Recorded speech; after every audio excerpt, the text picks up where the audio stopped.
Do you wish that you had a resource that you could teach your children or grandchildren about money, how it works?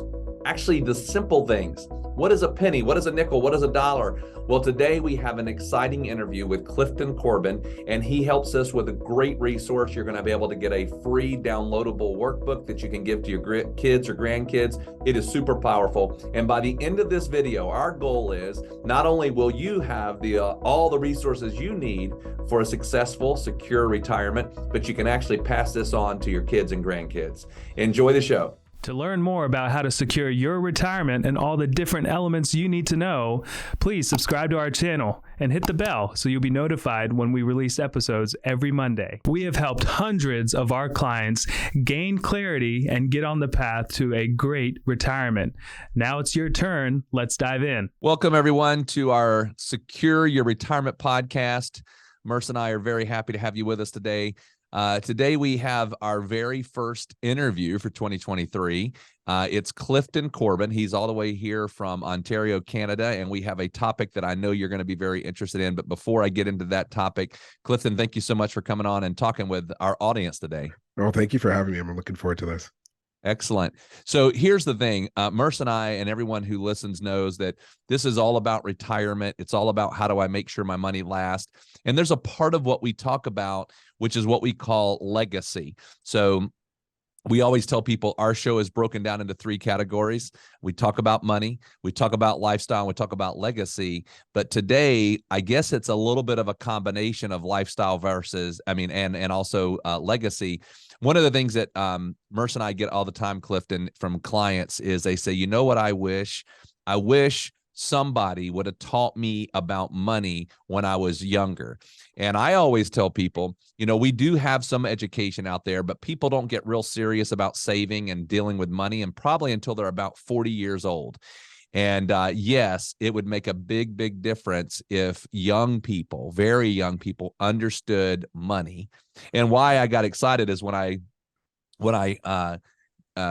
saw your information and understood that you basically have dedicated a big section of what you do in a book and everything about kids and money. And then what I like is that you say a parent's guide to financially literate children. And I think that's really, really important. Can you just tell us a little bit here, what prompted this for you to kind of go down this path and say, I want to educate children about money? Sure. So that starts with my story. So as a young person, I was very curious about money. Like I had all those early jobs, lemonade stand, the paper route. But then I went off to university, and like way too many young people, I made a mess of my finances. I got those early credit cards, went deep into debt. And once I figured out, like got myself back on solid ground, I looked back and I was like, well, for someone who was so curious about money and thought he had it all together, how did I make all these mistakes with my finances? And I said, well, it's partially because while I was curious about money at a young age, I didn't learn enough about how to manage money at a young age. It's kind of like what you were saying at the beginning there, like all those things I wish I knew when I was younger.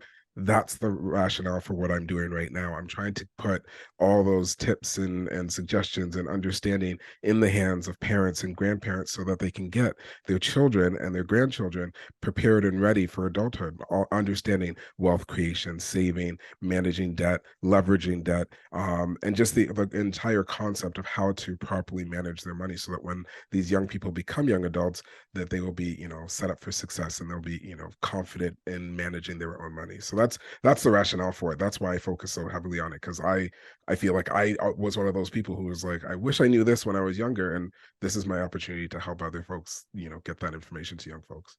Yeah, I think that's great, Clifton. I think what you're doing is great too. All the time we hear about the thought about we need to get financial literacy into the K through 12 programs. We need to start having classes dedicated to this, because we see it all the time where kids get out of school and they don't know how to manage a credit card, or they think credit cards are free money, and then they wind up in this big mess going in there, and they're kind of setting themselves up in a bad position to start off when they get their first job. And so I think this is great. For me, I grew up in a world where money was talked about all the time, in the sense that we didn't have much, right? And so my family was very dedicated to being very frugal and very methodical.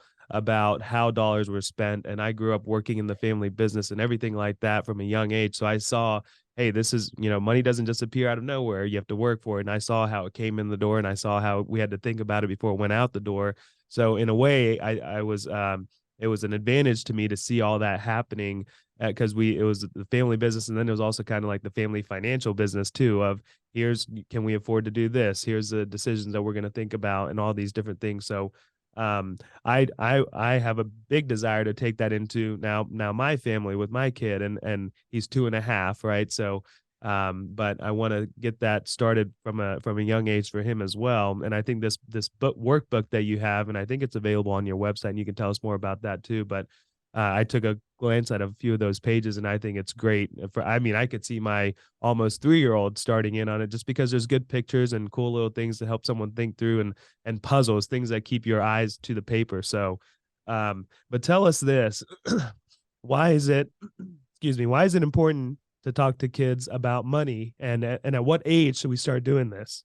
Sure. And so much stuff there that I would love to dig into. But to answer your question, at what age? I like to start as young as possible. So what I often say is, as soon as children start recognizing, that money is something that's being traded for goods or services, that's a great point. So, you're bringing your child or your grandchild to the store with you, and they see you tap your card, and you can see they're curious about what's happening. Well, that's a great opportunity to say, well, do you know what I'm doing here? Like, so I don't like to give any particular ages, because all children develop at different stages and reach different stages at different ages.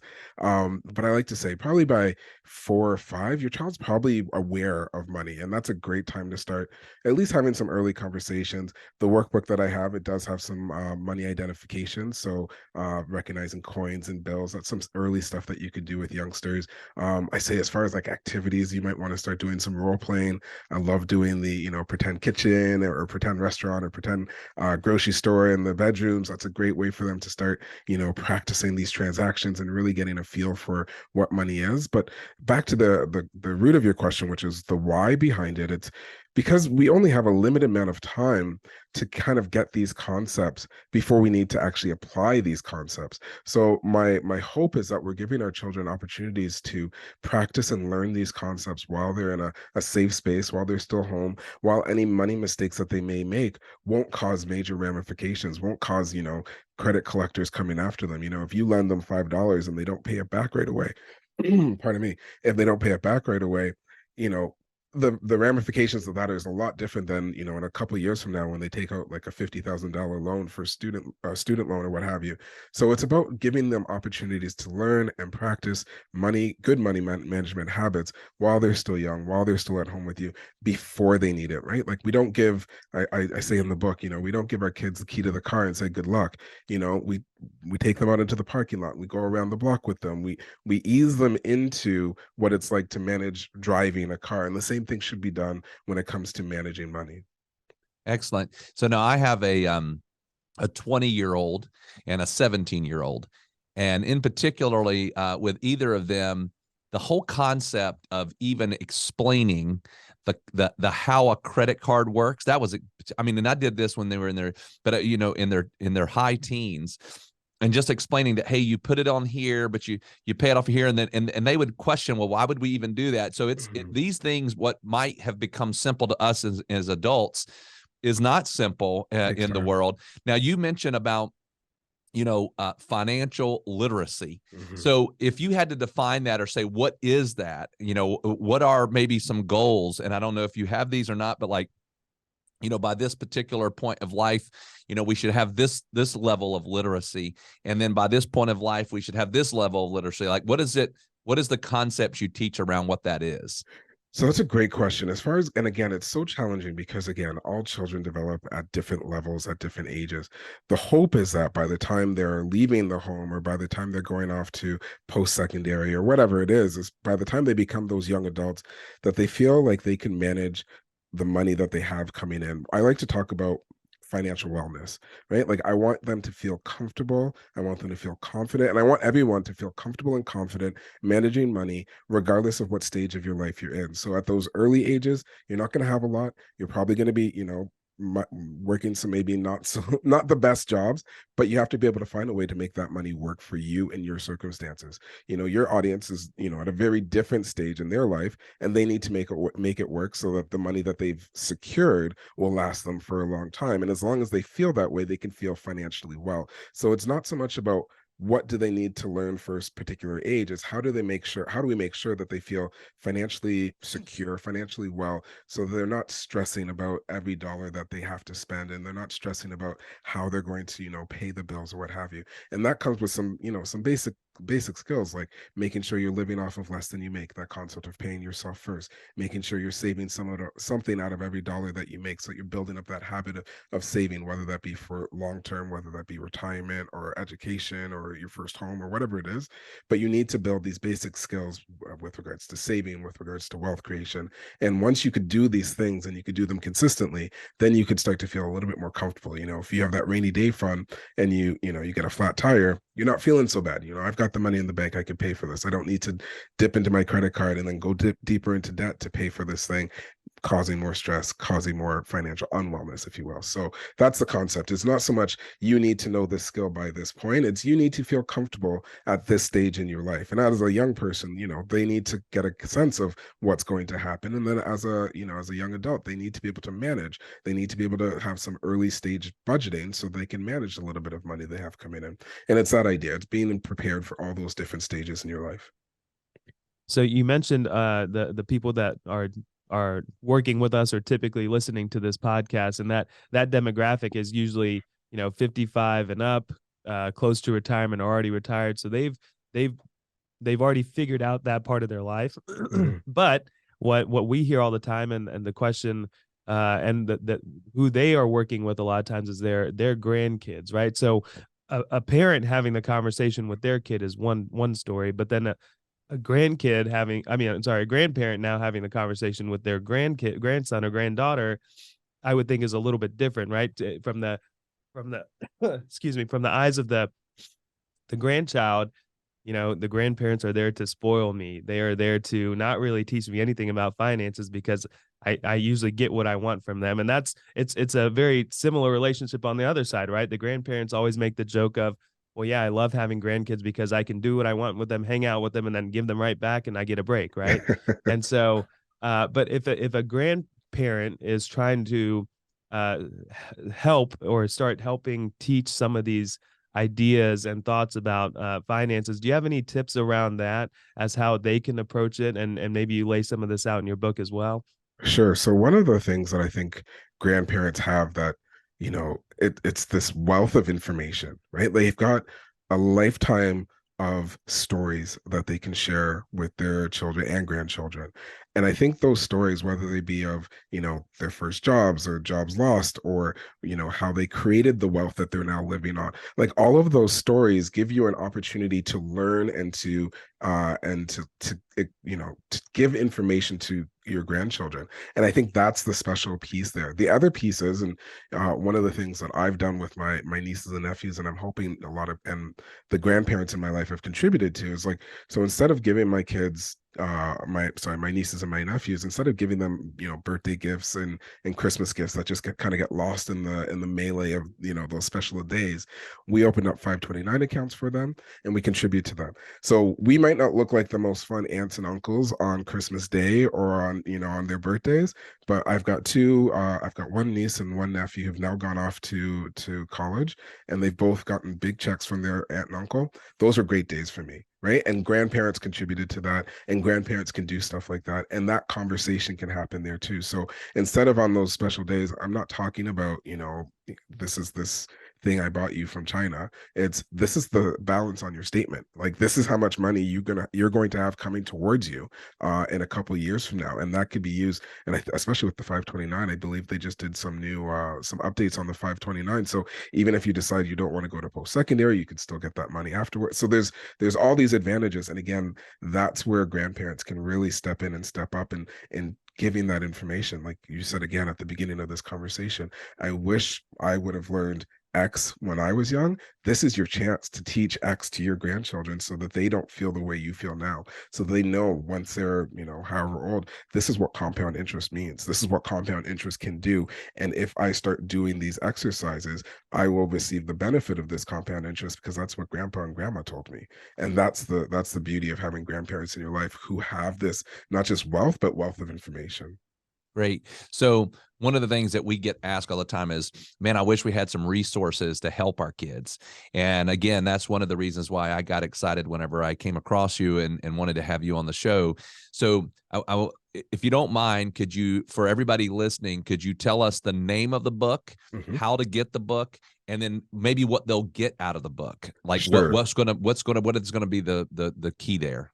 Sure. So my first book is Your Kids, Their Money. The subtitle is A Parent's Guide to Raising Financially Literate Children.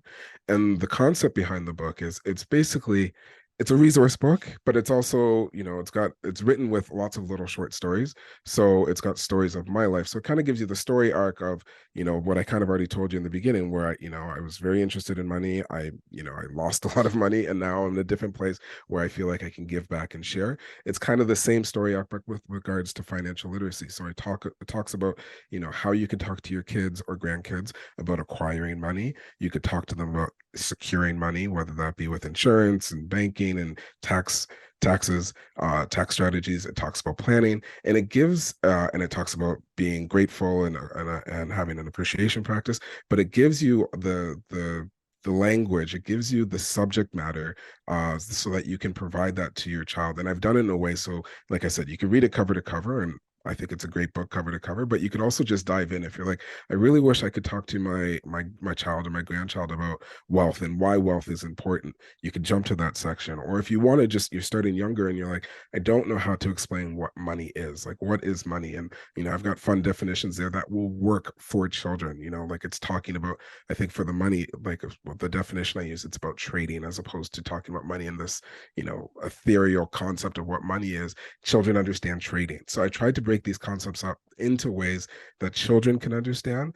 But the book is a fun book to read, in my opinion, that will be easy for, an adult to read. And I know a lot of adults come back to me and say, I got a lot out of this too.